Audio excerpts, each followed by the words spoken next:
This is a full playthrough of Restless Spirits, with myself and Amy going head to head in a two-player game. We're going to skip over the initial setup and rules and jump straight into the action, but we will explain what we're doing on each of our turns throughout the game. As the first player, I only get one action point on my first turn instead of the usual two. Let's jump in. So for my first and only action, I'm going to offer up a totem to refresh the 3 spirits and draw 3 new ones. And I'm going to attract Alitwak. So this spirit has an ongoing ability that means whilst it's on my board, all target opponents cannot attract spirits that match their mastery type. So usually Amy would be able to attract fortune spirits as a free action, but this is actually blocking her from doing that. For my first action, I'm going to offer a singing bowl to select Verley over here. While she's on my board, I can't be the target of any of Lawrence's nasty curses. And as you can see here in my hand, I've actually got a card which ticks off 2 of the totem requirements. So for my second action, I play that under Verley. And over to Lawrence. I can actually attract Gonga here as a free action because they're a sacred spirit which matches my character's mastery type. And his ability says for each adjacent sacred spirit, gain the +1 action point. First action, I'm going to play a double totem underneath Gonga, ticking off 2 of his requirements. For my second action, I'm actually going to refresh this market of 3, draw 3 new ones, and I'll take this one into my hand. So I'm going to do similar to what Lawrence did, refresh the totem market on the right, 3 new ones come out, and I get my selection of what comes out. I'm just going to take the double because that's probably going to be more helpful later on. And now for my second action, I'm going to take the berry. I would have liked that card. Oh well. Okay, so for my first action, I'm actually going to attract another spirit, and I'm going to attract Uji to my board. So Uji's ability can copy any of the lost spirit's ability and use it as if it were this spirit's ability. So any of the 3 that are in this row here. And for my second action, I'm going to get rid of these 3 totems on the left, draw 3 new ones, and I'll take this one, double that should be useful for later. I'll pass back to you. Okay, I'm going to attract this mean looking Takayama spirit. So when that's on my board, I can destroy one of the malicious spirits to destroy one of my target opponent's spirits, which includes Takayama himself. I am attracting another dark spirit, this time Nelfa. If she's adjacent to a dark spirit, as she currently is, all opponents have -1 action points on their next turn. Okay, and I think I'm going to activate that spirit ability straight away. So as you can see, it's next to a dark spirit with Takayama, which means that Lawrence will get -1 action point on this turn following. Great, thank you very much for that. Okay, in retaliation, I'm going to use one of my spirit abilities, which is a free action. So I'm going to copy, using this token, Abari here, which means I can choose up to 3 totems from the shrine and add them to my hand. So I'm going to take the berries that I previously wanted, that Amy discarded, and I'll take a double totem, and I'll also take this astral compass. And that was a free action to use that, so for my actual first and only action this turn, I'm going to play the Oblivi berries, which matches the last requirement for Gonga, and releases him into the spirit realm.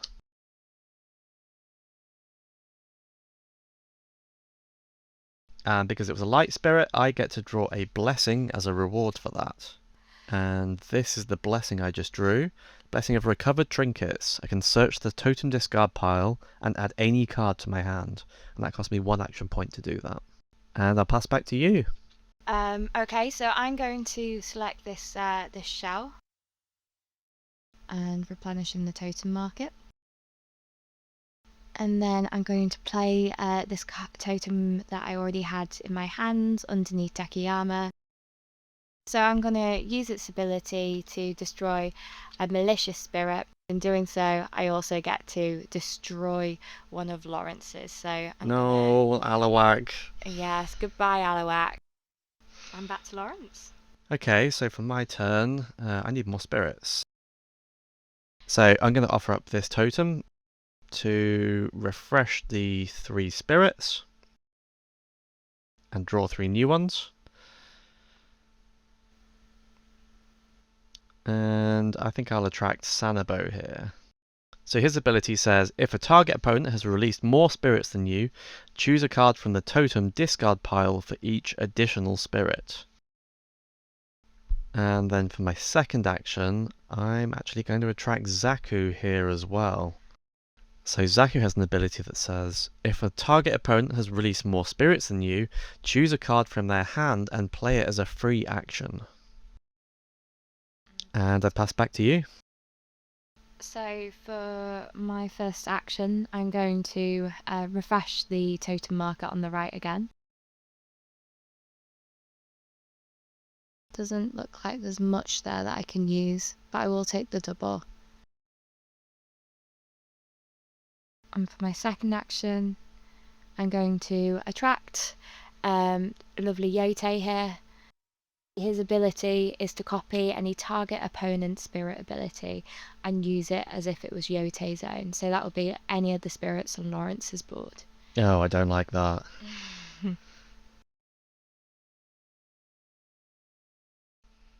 Okay, so for my first action, I'm going to buy this totem card.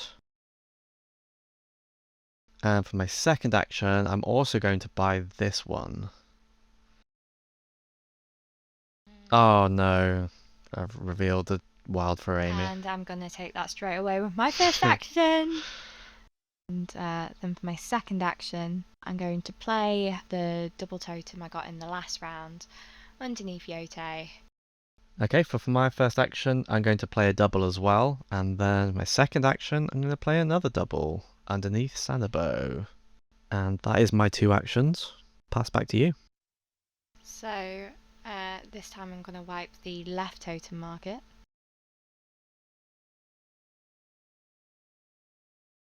You got another wild. I got another wild. I do like collecting my wilds. And then for my second action, I'm going to take that one, which is also very helpful. Okay.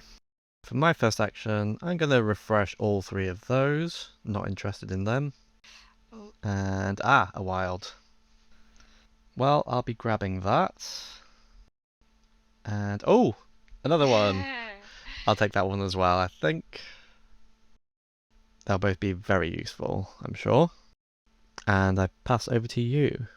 So I am definitely going to use my Yote ability, which is copying an opponent's spirit ability. Oh, not on Zaku. Zaku. Which means you get to look through my hand and take any card and play it as a free action. And since you just took some wilds there, that would be quite helpful.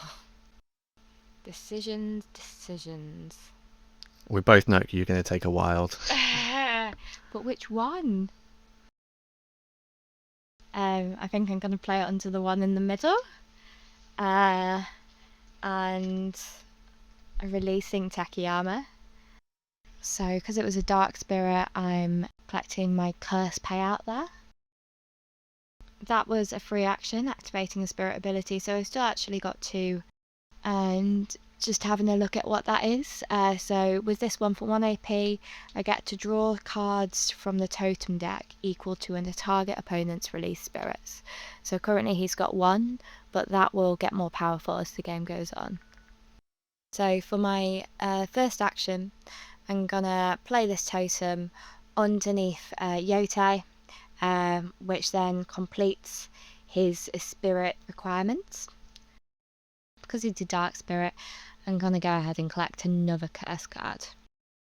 Choose an opponent to return 2 of their played totems to their hands. And I think I'm gonna go ahead and play that straight away with my second action point.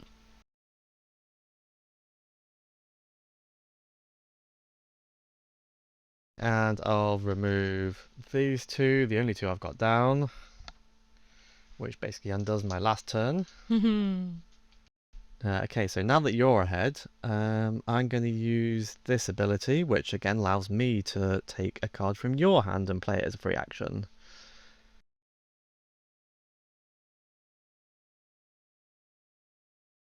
Okay, so I'm going to take one of your wilds, and I'll just play that underneath Uji. And then I'm also going to use Sanabo's ability, so if you've released more spirits than me, which you have, I can choose a card from the totem discard pile and add that to my hand. I've got quite a lot of totem discards now accumulating, and no doubt... Yep, but I'll keep it simple, and I'm just going to need a wild, I think, so I'll take that one. And those were both free actions, so I'm going to spend my first action playing this back underneath Zaku. And my second action, I'll just completely release them with this one, which ticks off the third and final requirement before Amy can remove any of them again. So Zaku is released, and I get to draw a curse as a reward for that. And my curse is a curse of reclaimed trinkets. Search a totem discard pile and add any card to your hand. So for my turn, I am going to pick up a card, and then I'm going to use it straight away to refresh these spirits and hopefully find one which matches the stuff I've got in my hand. I'll choose one Wada here. So if an opponent has any dark spirits on their board, I get to gain 1 extra action point when I activate this. And because I've got a dark spirit on my board, you can activate that now if you want. I think I will. Might as well whilst it's still there, because it won't be there for long. And yeah, taking one of these elixirs, which I need to complete 1 Wada's totem requirements. Okay, so for my first action, I'm going to play a double totem underneath Sunabo. And then for my second action, because I already bought the Moonleaf earlier, I'm going to play that one as well. So that ticks off all 3 of his requirements, putting me up to 3 released spirits, and I get to draw a blessing because they were a light spirit. And my blessing is with renewed light. Discard 1 light spirit from your board and return any totems attached to your hand. Okay, I'll pass back to you. So yeah, I think I'm going to play this elixir on 1 Wada that I got last turn. And then I'm going to use my second action to attract Rinka over here. So if an opponent has released more spirits than you, gain an AP for each additional spirit. He currently has released more than me, so activating this will give me an additional AP. Which I think I'm going to do straight away again. So I'm going to play this Burning Leaf or Lunar Ritual underneath Rinka. Okay, so for my first action, I'm going to attract a spirit, and I want Nordheim. So whilst Nordheim is on my board, I can't be targeted by dark spirit abilities at all. And for my second action, I'm going to play this wild, which marks off all 3 of Uji's requirements, and that's my 4th release spirit. At this point, I actually forgot to draw a curse, which I should have done, but instead pass back to Amy. Yeah, so I am going to play a curse now. Draw a ring, 4 cards from the totem deck, as this is equal to the opponent's release spirits. So you've let me get far ahead so that you can gain more from your curse. Well, I hope it pays off. So am I.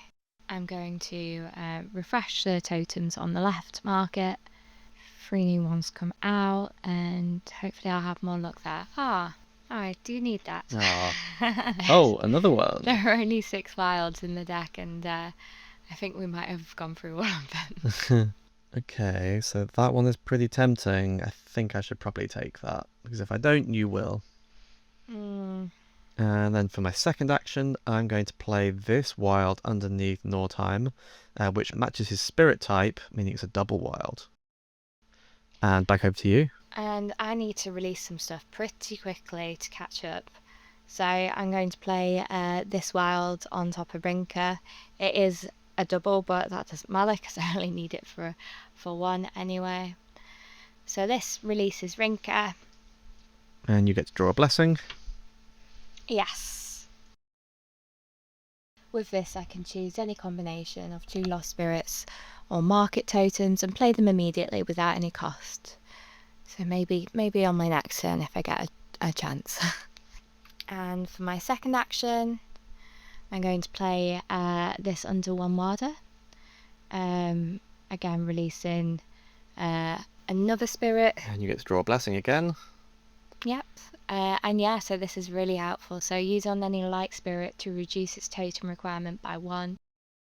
Okay, so for my turn, I'm going to play this wild, and that actually matches up all of his requirements, so that releases Nordheim, which means I've now hit 5 spirits, and that triggers the end game. And I'm going to play this as my second action anyway, just for fun. Look through the totem discard pile and add any card to my hand. I'm just going to take one of the wilds out of circulation in case that would somehow be helpful for Amy. And back to you, and because this has triggered the end game, you get one final turn with just 1 action point to try and catch up. So luckily this blessing I picked up on the last turn. 1 action point to reduce Fear Leaf by 1, which is just enough to release. Okay, so that marks the end of the game. Now because we've hit the tiebreaker, we both have to look at our released spirits, and the win goes to the player that has the most matching their character's mastery type. So for me, that's Sacred. For you, that's Fortune. Quite a mix of everything but the Fortune spirits. I can see I have Gonga, who is a Sacred spirit here, which means I actually win the tiebreaker. And that marks the end of the game. I hope you enjoyed the playthrough, and if you have any questions, then let us know in the comments.